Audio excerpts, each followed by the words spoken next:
Je vous dis souvent que parfois les mots sont pas nécessaires, puis j'avais envie de vous partager un exemple concret.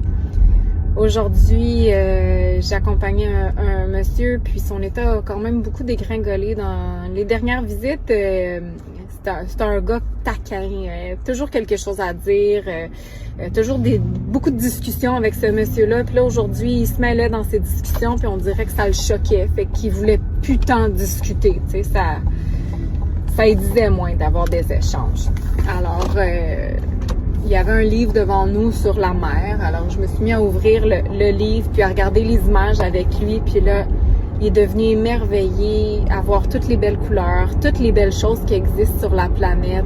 Il arrivait même à me nommer certaines sortes de poissons que je connaissais pas du tout.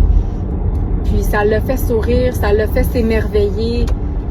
Mais c'est aussi pour vous dire que il y a des journées comme ça où la discussion n'est pas nécessairement possible.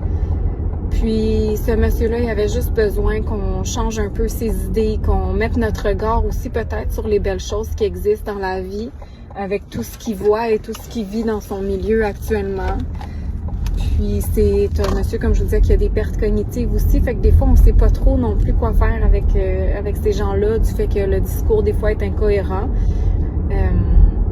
Ou qui n'ont pas nécessairement de discussion, mais tu sais, ça peut être d'ouvrir un livre, d'ouvrir des photos, de décrire qu'est-ce qu'on voit, des couleurs, des visages, des émotions, n'importe quoi. Puis souvent, ça les aide à partir dans un sujet qui va les intéresser.